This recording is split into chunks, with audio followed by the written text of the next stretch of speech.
Cara, então, isso que acontece dentro da internet. Isso tem uma organização ou nasce das pessoas realmente que não têm entendimento nenhum? Tipo assim, esse cara é um fascista, só fala isso porque quer ofender de alguma forma? Ou não? Isso nasce de alguém que tem um entendimento e não quer que surjam novos nomes, por exemplo, tem medo? Depende do contexto, né? Hoje em dia ficou muito polarizado, né? Por causa que é uma retórica petista, né? Lulopetista, que cria um pânico moral. Então, um pânico na sociedade, tem um inimigo muito, muito maluco, o inimigo que vai vir, vai causar tal fascismo, vai acabar com tudo, então fica todo mundo naquele pânico moral, e nesse pânico moral, quem se aproveita disso é o PT, então tem muito a criação disso, né? Essa narrativa surge nesse contexto, assim, né? Esse que a gente vê na internet hoje em dia. Então é aquilo que eu falo nas lives, né? Tá todo mundo caçando fascista todo o tempo embaixo da cama, né? Você não pode conversar, mas, gente, será que tá certo esse negócio? Tipo assim... Tô indo no mercado, tô achando um pouquinho caro. Será que tá certo isso? Mas e o fascismo? Não, tudo bem, pode até ter o fascismo, coisa e tal, mas... E o mercado, cara? Pô, porque assim, o mercado tá lá. O aluguel. E o custo de vida. A gasolina, sei lá. E a gasolina. E aí? São as coisas que a gente se preocupa no dia a dia. Pelo menos eu me preocupo. Né? Opa, você ainda tá vivendo como um brasileiro normal, né? Que paga imposto, que paga transporte, que paga tudo, né? O alimento mesmo, alimento e moradia é as coisas que tá assolando assim mesmo o povo brasileiro de uma forma geral, assim. Eu chuto, assim, estimo que pra maioria dos brasileiros a questão alimentar tá corroendo no mínimo uns 40% a 50% do orçamento familiar, cara. Comida, tá? Sou eu e minha esposa, a gente fica 2 adultos, a gente não é muito de comer assim, a única coisa que a gente pensa é assim, pô, vamos no mercado e não vamos passar vontade, vamos viver de uma forma digna. Então a gente vai lá, compra as coisas que a gente quer, pô, eu quero comprar uma batata pra ver o jogo do Corinthians tomando minha cervejinha.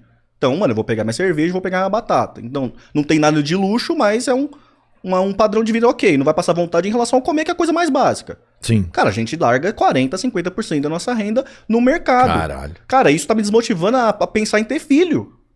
Porque adolescente come que nem um cavalo, come igual as paredes. Como é que eu vou sustentar um adolescente dentro de casa se com 2 adultos já come 40%, 50% da nossa renda? Isso você começa a pensar nas coisas. Aí eu começo a pensar, imagine pessoas que têm um filho dentro de casa. Que tem um filho adolescente. E os que tem 2 dentro de casa, adolescente. Que vocês estão ligados que adolescente come pra caramba, né? Porra, cara, imagine isso. E aí você vai falar sobre isso com qualquer pessoa, e aí, pessoal, e o problema aqui do alimento? Tá caro. E aí? Não, mas e o fascismo, coisa e tal? Você acha que eu tenho preocupação, assim... Não vou mentir, não tenho preocupação com fascismo, assim, hoje em dia no Brasil. Tá? Eu não acordo preocupado com fascismo, do fundo do coração. Mas eu acordo preocupado com alimento, eu acordo preocupado com moradia. O aluguel ou a prestação de uma casa, coisa do tipo, tá caríssimo também. Já consome outra boa parte da renda das pessoas. De 30% a 40%, o que sobra?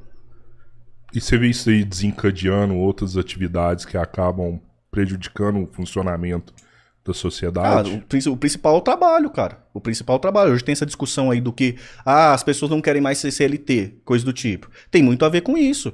Imagina você ter um trabalho que você precisa cumprir uma jornada, que ocupa a maior parte do seu dia, e você simplesmente vê que o seu salário tá tão deprimido que o seu salário e o seu tempo. Você não pode. Então você não tem nem a função de, mano, vou me estrupiar, trabalhar pra caramba, mano, pra tentar arrumar alguma perspectiva, coisa do tipo. Muita gente encontra essa solução de precarização, esse rolê, entendeu? Tipo assim, mano, eu fico imaginando assim, igual, por exemplo, eu sou professor de escola, né? Escola convencional. Fundamental 1, infantil, Fundamental 1 e Fundamental 2. Eu tenho as minhas professoras são os meus pares, né? Elas trabalham 10 aulas por dia. Elas entram 7h15 da manhã e saem 5h30 da tarde. É o dia inteiro naquilo. Sabe? Pra ganhar um salário que, mano, em São Paulo, mano, não dá. Tá devendo ainda. É isso, velho. Não dá, assim. Negativo. E aí você fica pensando, pô, essa pessoa vai sair do trabalho, coisa e tal, pra ir pra informalidade, pra ficar, sei lá, vamos dar um exemplo, pra ficar 16 horas montado num Uber da vida correndo pra poder fazer uma correria dela? Você entendeu? Faz sentido, né? Porque ela tá muito apertada, a renda tá muito deprimida. É a única alternativa, né? Não deu outra opção pra ela. O bagulho tá tipo... Mano, o teto tá descendo e o chão tá subindo. Você tá, mano, tô desesperado, velho. O negócio é igual você falou, mano. Você gasta tudo que você tem. Na verdade, metade do que você tem pra se alimentar. E você tem um filho, né? Qualquer idade que seja. você já não tem recurso para você pagar seu aluguel, para você fazer um investimento, sei lá, mínimo de saúde, porque um bebê, um adolescente, você vai ter outros gastos, você já acabou sua vida. Sim. Você já está endividado, querendo fazer alguma coisa extra ou não. E não tô falando de luxo. Tô falando que é impossível sobreviver, não tô falando de viver mais. Comemorar. Não dá. Não dá. Falta para comemorar. E, cara, então, você não vê proposta pra resolver isso na política? Ah, tem. Hoje vocês vão ver proposta. Na verdade, hoje tem proposta? Antes de ouvir proposta, eu queria ouvir a origem desse problema, entendeu? Cara, a origem do problema, em síntese, é o que todo mundo fala na internet, né? É o neoliberalismo que se instalou no Brasil dos anos 80 pra cá. Tá, é uma síntese sobre isso, né? O problema é como surge isso. Antes de 80 a gente não tinha esses problemas? Não, antes da redemocratização não, né? Assim, não, tinha esses problemas, mas não era um problema generalizado, assim, sabe? Igual é hoje, onde tá todo mundo num anarquismo total, né? E aí tem o pior de tudo, que é aquele papo de impedido de sonhar. Isso é bizarro, cara, porque assim, pensa na vida de vocês, muitas das coisas que a gente faz é sobre sonho. É sobre querer dar uma educação pro filho, é sobre querer ter uma casa própria, é sobre pensar numa aposentadoria, é sobre isso. Então, se você tira essa capacidade de sonhar das pessoas, isso impacta muito. E eu acho que essa capacidade de sonhar, de ver perspectiva de melhora, eu acho que se instaurou dos anos 80 pra cá.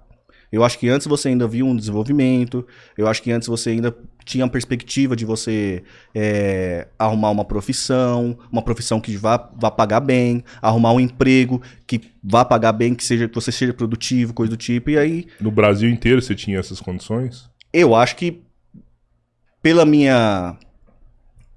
Como eu posso dizer? Eu acho que mesmo que você não tinha condição, eu acho que a capacidade de sonhar ainda tinha.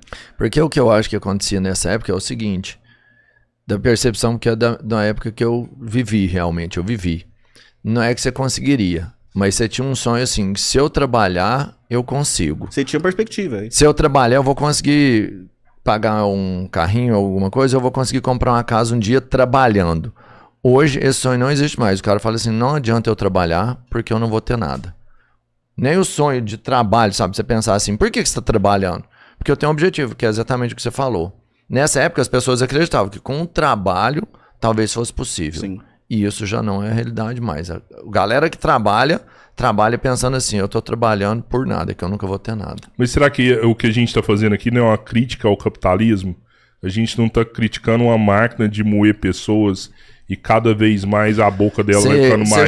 Você joga e você vai jogando mais carne pra dentro. Não, o capitalismo em si... Só não dá. O capitalismo em si, Rodrigo, ele tem contradições que são insuperáveis. Isso é um fato. Os marxistas falam isso, os comunistas falam isso, e é um fato. Ele tem contradições que são insuperáveis. Uhum. A busca pelo lucro vai ter uma contradição em algum momento com a questão social. Vou pegar um exemplo básico que aconteceu comigo. Por exemplo, como eu disse, sou professor de iniciativa privada. E aí, o meu ramo é arte, eu sou um professor de música, então tem aquele negócio de a música fazer parte da educação, né? A minha escola, uma das escolas que eu trabalho é humanista e humanitária. Então ela tem essa percepção de que o ensino de outras linguagens vai desenvolver as pessoas, vai ser bom para as pessoas.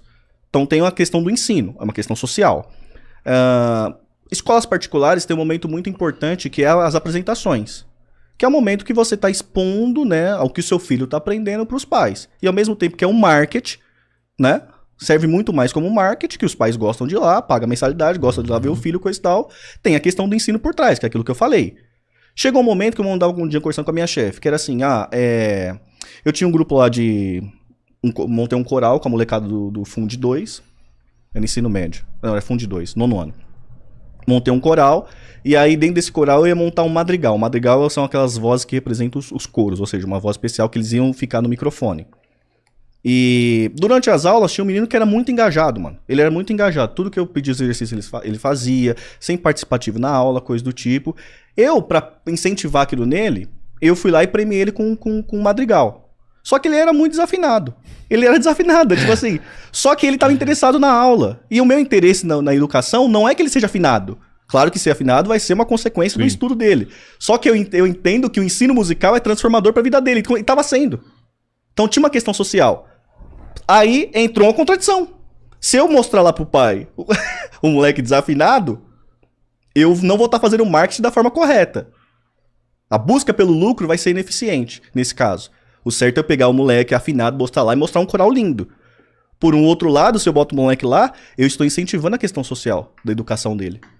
Entendeu? Mas não era isso que você tinha que mostrar pro pai. Você tinha que mostrar pro pai o engajamento dele. Era uma contradição, porque o pai é mesmo... A participação dele. Porque ao mesmo tempo que o pai quer ver um lugar bonito para fazer o marketing e buscar mais lucro para a escola, ao mesmo tempo que tem isso, a busca pelo lucro, tem uma questão social, que é a educação do filho dele e dos outros. Eu acho que esse é o objetivo maior, né? É uma contradição que não vai ser superada. Eu tinha que escolher uma. Ou eu escolheria o lucro, ou eu escolheria a questão social, a educação. É uma contradição insuperável.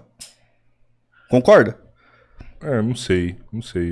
Mas você enxergou a contradição? Eu tô entendendo o que você tá falando. Qual mas parte eu você não acho enxergou dessa contradição? Se você fosse o professor do meu filho e fizesse isso com o meu filho, por mais que meu filho tá desafinado lá cantando, eu ia ver que o Tamir colocou meu filho pra participar com outros colegas, que aquilo ali tá cumprindo uma função social que vai ser excelente pra ele, muito melhor do que ele cantar afinado ali. Então, mas o seu filho... Ser um tenor, tudo, é muito melhor.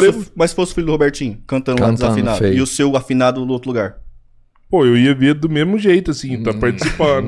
Mas você nem eu ia ver do mesmo essa conversa jeito. que eu tô falando, você nem ia chegar em você. Você só chegou pra ver uma apresentação. Você só quer ver o coral bonito.